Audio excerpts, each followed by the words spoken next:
വെള്ളാപ്പള്ളി നടേശനെതിരെ ഒപ്പുശേഖരണത്തിന് കൊല്ലത്ത് സംഘടിപ്പിച്ച ജനകീയ കൺവെൻഷനിലാണ് ബിജു രമേശും രാജ്കുമാർ ഉണ്ണിയും പരസ്പരം ആരോപണങ്ങൾ ഉന്നയിച്ചത്.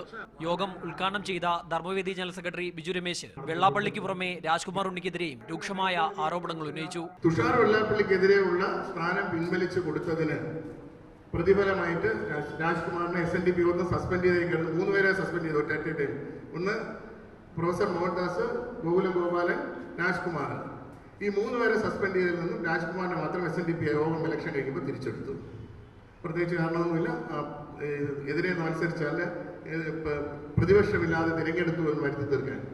TV ക്യാമറ കാണുമ്പോൾ പച്ചക്കള്ളം പറയുകയും പിന്നീട് തിരുത്തുകയും ചെയ്യുന്നത് ബിജു രമേശിന്റെ സ്ഥിരം ശൈലിയാണെന്ന് രാജ്കുമാർ ഉണ്ണിയും തിരിച്ചടിച്ചു. പച്ചക്കള്ളം മാത്രം പറയുകയും ഇല്ലെങ്കിൽ ആവേശം കൊണ്ട് TV കാണുമ്പോൾ എന്തെങ്കിലും പറയുകയും അതിനുശേഷം അടുത്ത ദിവസം തന്നെ അത് തിരുത്തുകയും അല്ലെങ്കിൽ എൻ്റെ കയ്യിൽ തെളിവില്ല, തെളിവുകളെല്ലാം ഞാൻ നശിപ്പിച്ചു പോയി, അല്ലെങ്കിൽ നാട്ടുകാരുടെ കയ്യിലാണ് തെളിവുകൾ ഇരിക്കുന്നത് എന്ന് പറയുന്നത് ബിജു രമേശിന്റെ ഒരു ശൈലിയായി തന്നെ ഈ സംസ്ഥാനത്ത് ആൾക്കാർ പറഞ്ഞു കിടക്കുകയാണ്. ഇതോടെ ഒപ്പുശേഖരണത്തിനെത്തിയ ഭൂരിഭാഗം പേരും പരിപാടി തീരും മുമ്പേ സ്ഥലം വിട്ടു. മീഡിയ 1 കൊല്ലം.